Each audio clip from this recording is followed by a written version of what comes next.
am currently an assistant professor of educational leadership at the University of North Carolina at Charlotte. Throughout my career, I've been a teacher, assistant principal, a principal. I've worked in the central office. I've done some policy work. And now I land myself as a professor doing work on structural racism in K-12 schools. And my book, Unconscious Bias in Schools, just came out with Harvard Press in August of 2019. That's wonderful. Congratulations. Thank you so much for joining me here with ePluribusAmerica. So it looks like we have a bias problem. Do we have a bias problem in our schools and in our educational system? I mean, the question is how could we not? We've had a long history of racial oppression in our country that, of course, is spilled into our schoolhouse. For a long time, we were in a system that was okay and perfectly comfortable with discriminating against Black and brown children, prior to the Brown v. Board court opinion. Where we sought to integrate schools. But before then, it was perfectly okay for Black and brown people to be in substantially separate, less well-resourced schools than white folks. And so I think the stuff that we're seeing today, even post-Brown, we're still incredibly segregated. We have school systems that are underfunded in certain parts. And so I think what we're seeing today is a residual for hundreds of years of repression. And we're still sort of in the midst of trying to figure that out and create equal opportunities for all kids together. So you've written a book, you have a co-author, and you and your co-author, Sarah Fireman? Fireman, that's correct. You and Sarah Fireman wrote a book called Unconscious Bias in Schools.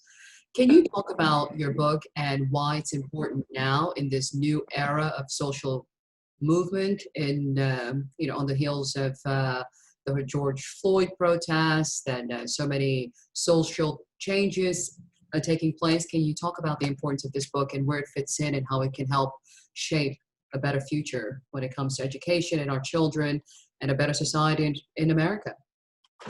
Right. Oh, thank you for that question. I appreciate it. And I think our book, I mean, of course, it's always been pertinent and relevant because we have an issue with racial bias in our school system, evident by the disparate educational outcomes between white students and Black students and Hispanic students. And so we know that where there's, what I say, where there's smoke, there's fire. If there's discrepancy in terms of educational outcomes, that's graduation, that's college going rates, that's enrollment in AP courses, that this is not a natural occurrence in terms of differences between Black and brown and white people. This is something that's a part of the system that produces these outcomes. And so I think this book has been relevant for quite some time. And I think it's more relevant now because we have more education leaders looking for resources and direction of how to engage in anti-racism. Because before, and I think it's still now, we're very comfortable with these terms, diversity, equity, and inclusion, right? Assuming that just by having more Black and brown teachers or more Black principals, or we just increase representation in certain schools, that will necessarily then lead to greater outcomes for students of color, which is not necessarily the case. There are vestiges of racism in schools that we talk about in the book, and places to find where racial bias exists. And so I think for the superintendent, the principal, the AP, or even the teacher who's looking for how they can substantively engage in anti-racism, our book is a good resource for that.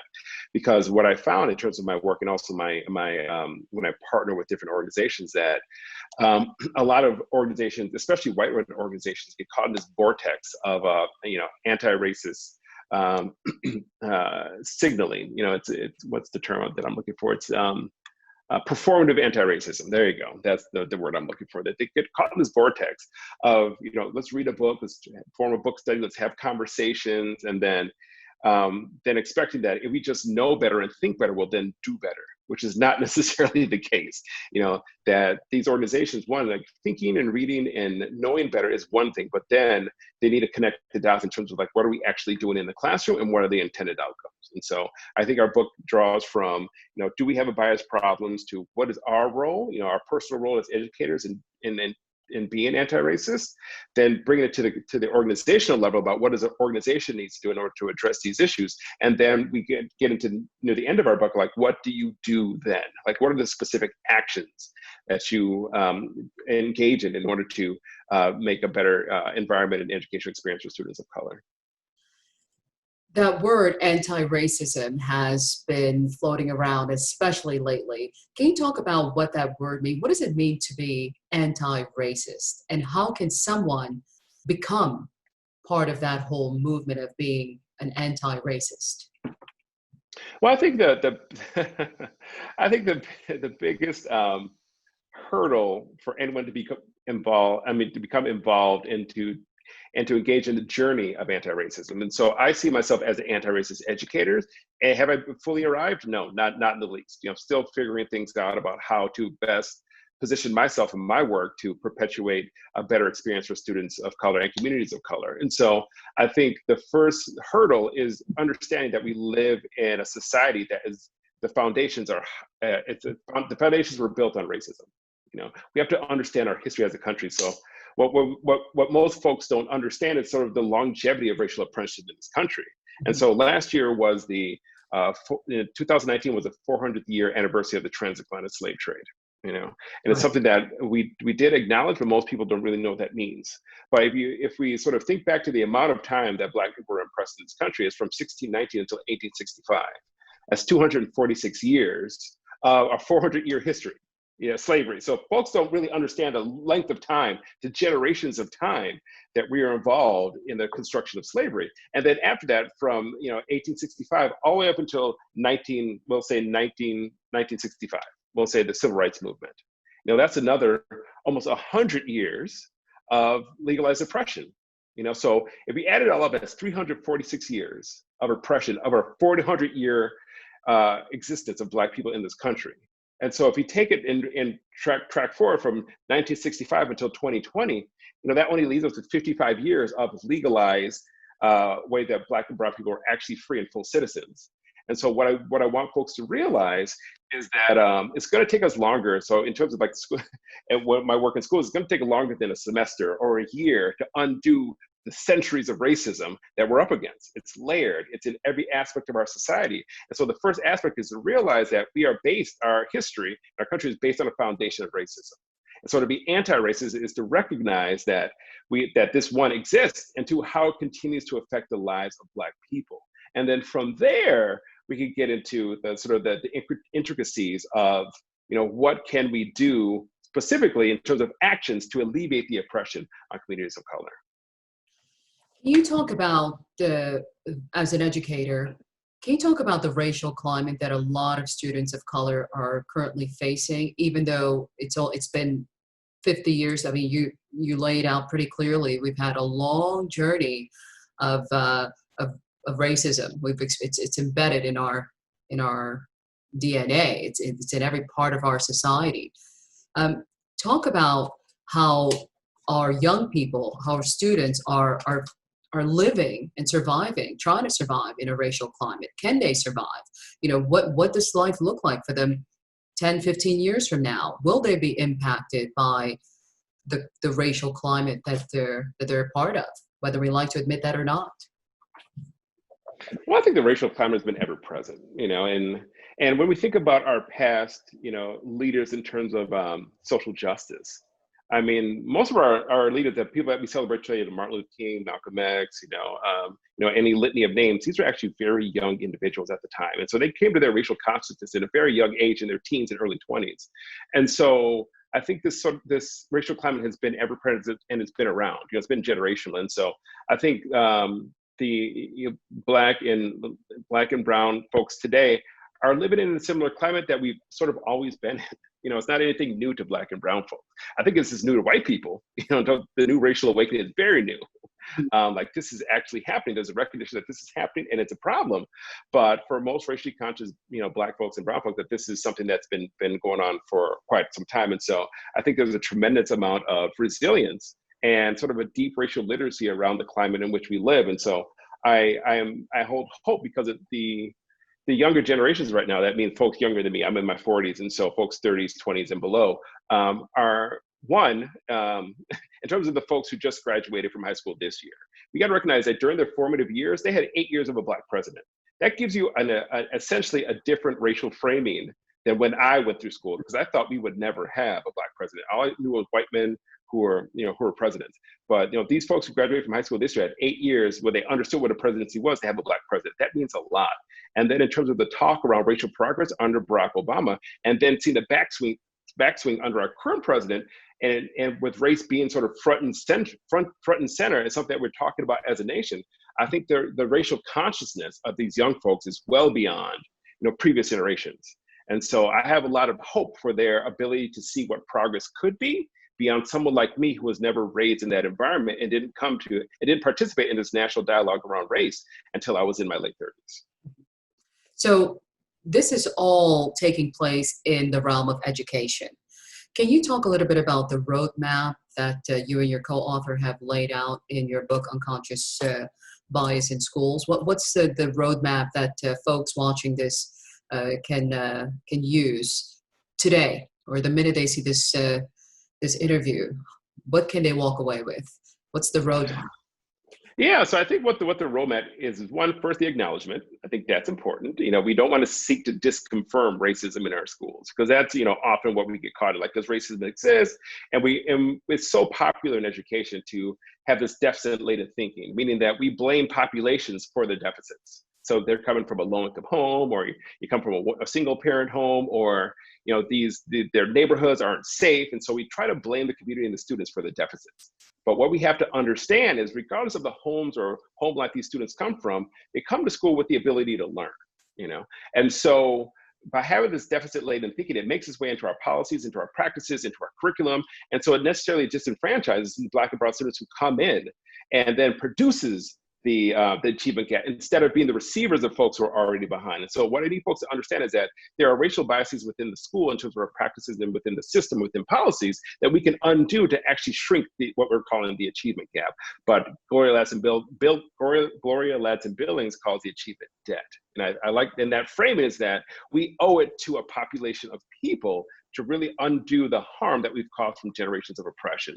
And also we're continuing to cause in schools. And so I think what the roadmap is for individuals, one, to accept that racism exists in our schools and to the detriment of Black and brown kids. And then two, picking up resources. So like our book is just a resource to sort of draw out to where we start at in terms of like starting with our own what is our entry point? What is my role as a teacher, as a principal, as a superintendent? What is my role in sort of pushing the anti-racist agenda forward? How do I then normalize conversations about race? Because that's very important. A lot of our schools are color mute, what Michael Pollock talks about in her book, Color Mute, that we just simply don't talk about race. Unless a child says something that's inappropriate, and then we give them a consequence for saying something racially insensitive. But other than that, we don't have real productive conversations about race. And that's part of the problem with us as adults, that we've actually been raised to be racially illiterate in terms of talking about race because our schools are so color mute. And so we need to actually incorporate conversations about race among our faculty and also among our students, because they see what's happening in the world. And what we're teaching them right now, when we see things such as George Floyd or Tamir Rice or Breonna Taylor, is that they see this happening. They see it in the news, but when they come to school, those schools to learn, we don't teach them how to talk about and how to think about these things. But what we are training them to do is be color mute and to ignore it. And so we're training them to be racially illiterate because they don't have the opportunity to develop the language to talk about race and racism. So that's what we talk about, cultivating a brave community that actually talks about the dynamics of race. And then, we talk about sort of the comforts of white comfort and discomfort and talking about race and how do we mitigate that. And then we get into sort of the specifics. What is the racial climate in our school? What's the racial climate in our classroom? What are the biases that come into academics? And then how we sort of take the slow and deliberate process to sort of undo the harm that we're doing by changing specific practices within the school building. Can you talk about the resistance to this change? Is there resistance, conscious and unconscious resistance to this movement to, I would say, change our human consciousness, elevate our consciousness as human beings? Is there resistance to that? Because does it benefit one group over the other? Talk about the resistance to everything that you're doing when it comes to unconscious bias in education. Yeah, so, we talk about the dynamic in a couple of chapters, but mainly in chapter 9 about reframing the problem, mm-hmm. Right? And so the old adage, I don't know where this quote comes from, but I talk about this all the time, that when you have privilege, equality feels like oppression. And I think that's where it comes from. Like for folks who've always had privilege, once you say, okay, we're gonna, even the playing field, and you're no longer gonna have privilege, you're like, wow, now we're being oppressed. Like, no, we're just evening the playing field. And so we have to get folks to understand that we're not taking things away from you. We're just not allowing you to have privilege over other racial groups now. And that's a difficult concept for a lot of people, right? And so, but when we're talking about the concept of resistance, what we talk about more is that once we understand the dynamics of race and how folks, Robbie DiAngelo writes about white fragility, right? And what white fragility says, he has many tenets of white fragility, but there are three that we talk about in the book that are very important. And one is the dichotomy between the thought of the good non-racist, bad racist binary. That a lot of folks, especially white folks, are caught in this binary. That either they're the good non-racist, meaning that they have no racist bones in their body, they're not racially biased, and they're this good person. Or you have these bad racists that are malintentioned, that are members of maybe the KKK or white nationalists, and they're bad. And so with folks being caught in these two dichotomies, it's very hard to talk about white folks about that we all have ingested racial bias, hence we're all racist, without them jumping to, wow, I'm a bad racist, So this dichotomy really doesn't exist. We're all on a continuum of like realizing our racism and how it comes out in our actions. And so we have to break this dichotomy into sort of a continuum about how we're all on a continuum of learning about racial identity development. So that's one, the good racist, bad racist binary.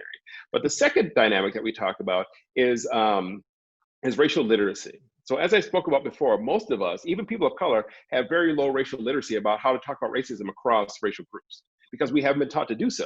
In schools, they're very race-mute places. And in terms of like where we live and residential-wise, most of us are raised in a semi-segregated community or semi-segregated family group where we learn more about the other races from like media outlets, television, movies, and things like that, rather than interpersonal contact. And so we have very low racial literacy in terms of how to talk about the dynamics of racism between groups. And so it becomes difficult in our adult years, and then we more often don't talk about it or talk about it very, very poorly. And then the third dynamic is the very low level of racial discomfort that most white people have. And Robbie DiAngelo talks about this, that if you don't have any experience talking about race growing up in your family, among your extended friend group, at work, as you don't have the ability to really withstand the discomfort of feeling guilty and shameful. And you want those feelings to go away. Because for white folks, that comes up a lot when you talk about racism, and they realize that racism, one, exists, and two, they have privilege. And so these are all the barriers that we can identify as resistance, which is not really resistance, it's people's inability and racial illiteracy at talking about race and navigating it. And so, so in terms of reframing the problem, that I don't see it so much as resistance, I see it as a journey to meet people where they are and bring them along in terms of understanding the dynamics of race at a pace that they can withstand, and that, so that they will continue to engage rather than shelling up and shutting off. Now, as adults, we can certainly handle these types of conversations. They're tough conversations to have. They're theories, race theories that are difficult to wrap your brain around. They make certain groups uncomfortable. We all have to all meet at a certain playing field, so one group feels more comfortable recognizing their issue, so to speak. So, but how do we get young people to understand that we're living in a new world? There's the pandemic underway. We have kids learning online now. They're dealing with so many other things. So these heavy race issues, how does that impact young people who are trying to learn during a pandemic? And how does it impact them after this pandemic? So moving forward, what advice do you have for, making these heavy topics, these heavy issues, easier for young people to embrace and talk about? How do we make it not so uncomfortable? Man, I love the way you asked that question, with the way that you framed it, right? Because we talk about heavy, difficult, these are adults getting in the way. Children are amazingly adept at wanting to talk about things that they're curious about. I have in the past, at an elementary school, one of the schools that I was consulting with, that, I talked about this dynamic of needing to talk about what racism is, because what we know from research is that children understand the differences between different racial groups by the age of 5. And so this is the 1950s doll experiment from Dr. Kenneth and Mamie Clark, where they had a group of white students, a group of black students pick a doll. They presented them with different dolls, different skin tones, white, black, a number of different dolls, and they asked kids, half of the kids were black, half the kids were white, to pick a doll to play with. And so in the study, what happened is the kids, regardless of race, more often chose the white doll. And then they were asked about why you chose the white doll. The children would say, the doll looked nice, it looked friendly, it looked clean. But then when they're asked why they didn't pick the black doll, they said, oh, it looked dirty, it looked unfriendly. They would like negative terms for the black doll.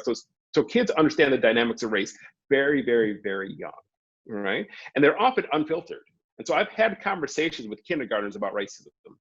And what the problem is that the adults are so uncomfortable that they actually inhibit students' ability to talk about race, because these kids are so matter of fact. I had a bunch of kindergartners you got a picture of this, kindergartners on a carpet, and I forget that I have 10 prompts, I'm like, oh, let's put this out. So what do you notice about people with different skin colors, And they would raise their hand. It's like, oh, some people have dark skin, some people are, saying things that are really raw and really curious because they want to have this conversation.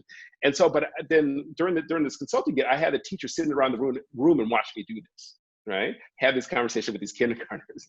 And the adults were so squirmy because they were super uncomfortable, but the kids were like, hey, we want to talk about this. And so what I say is that these heavy, difficult topics aren't heavy and difficult for our resilient kids, that they are amazingly adept and able. And if us adults would just get out of the way and stop framing it as difficult, that they would actually be able to have conversations much more easier than we can, which then will build their literacy and ability to have these conversations then as adults. Is there hope for the future? Is there hope for us? Can we get out of this racial bubble? Can we guide our young people out of it in a healthy way? I know that your book gives us a roadmap, and it talks about different management skills and different tools that teachers and adults can use. Okay, let's say we use those tools, we apply those tools. What's at the other side of that? What do we expect to? What can we hope for by applying these tools and these types of management in our education system? Well, I think that when one of the dynamics we talk about in our book is that this colorblind mentality. So a lot of white folks come in and say, I don't see color. I don't care if you're black, brown, purple. I treat everyone the same. We know that's not true. That's a great aspiration, though. So I think aspirationally, we would not have any outcomes that were discernible by race: employment, health outcomes, education, intergenerational wealth. I think that's the outcomes, is that we level the playing field so that we cannot identify any particular trend by race. So we'll, of course, in a capitalist system, we'll always have people who are working class, people who are, in poverty, folks who are, really, really wealthy. But right now it's really discernible by race who exists where. That we have more black and brown folks who are, who are less well employed, less education, who aren't as well represented in the top 500 CEOs of large corporations. So these are discernible right now by race. So I think coming out of this, in terms of long term, and I'm not saying this is going to happen overnight, right? So I don't have the vision forward to say when this should happen, but I think that more deliberate we are about talking about these dynamics, we want to then have the outcomes where it's no longer discernible. You can't tell, like, just by race where you stand in society, healthcare, employment, and education. That's not discernible about that. And I think that is the goal, ultimate goal, that I think ideally should have been written into our Constitution, right? It says all men were created equal, and we should actually mean that, So we have to realize that after hundreds of years of repression, that it's going to take a few decades, if not a couple of hundred years, for us to sort of undo the harm we've done, so that, different lifetime outcomes aren't discernible by race. Where can people pick up your book? And are schools going to be able to, educators, or can they get their hands on this book? Are you in partnership with our school system, not just where you live, but across the country? How can Yes. So the book is available through Harvard Education Press. And so visit the website, Harvard Education Press, type in Tracey Benson or Unconscious Bias, and folks can pick up the book there. They can also pick up the book, of course, on Amazon, where we go for everything, And then you can find me at my website, TraceyABenson.com. And our organization has really launched we've really accelerated our services, given that folks are now interested in having guidance and partnership around what it means to be anti-racist. We work in several different countries, from South America to Australia to China. We do a lot of work here stateside, and we launched the Anti-Racist Leadership Institute. And I think that model has really helped individuals come in, build their racial literacy around what it means to be anti-racist in terms of educational leadership, and then develop laser-like plans to really undo the different practices within their school building, and then following our institute to an intense study, developing interventions, and then my organization then provides on-the-ground support for implementation of the anti-racist initiatives. And so we've changed the paradigm on diversity, equity, and inclusion training to that, not just a one fly-by workshop, but on the ground, hand-holding, building racial literacy, the implementation to see tangible results. Can educators get certified by taking your course? Is there plans for that in the future? How can they? How can this be applied to their overall training as educators, and actually be compensated for down the line as part of their overall growth? Yeah, what we offer is a mix. So we don't do certifications. We believe that if folks are actually interested in being anti-racist and really want to know how to do it, we give you skills that will stay with you from position to position. So once you have the racial lens and the skill and ability to lead for racial equity in a way that you hadn't before, you can then you can be more effective in your current position as an educator, because I think we all want what's best for kids, but also it's transferable. So once you're a teacher to being a principal to being a superintendent, these are all transferable skills once you know what to do and how to lead for anti-racism. I see. Is there anything else that you'd like to share that I have not asked you, that you think people should know about your book? Well, I think what I want folks to know and understand is that our book seems to be seeks to be additive, to add a lens on the things that we're currently doing. And so when schools do have these, I find that districts that I work with do implement plans to then increase the academic achievement of students of color. Maybe they put an extended school day or restorative justice, or these sort of coverall practices in the school building with the intention to increase the academic team of students of color. But what these interventions, one, are laudable and they do produce results. And we also need to focus on the embedded racism within these initiatives and also within the school. And so without the added lens of seeing things through a racial lens and being able to lead for anti-racism, school leaders aren't able to really capitalize on their ability to improve the educational outcome for students of color. I see. Well, thank you so much. I've made some notes on my copy of the book.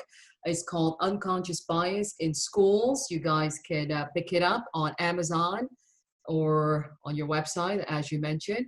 Thank you so much for joining me. I'm Jeanette Lenoir with ePluribusAmerica, and this is Our American Culture.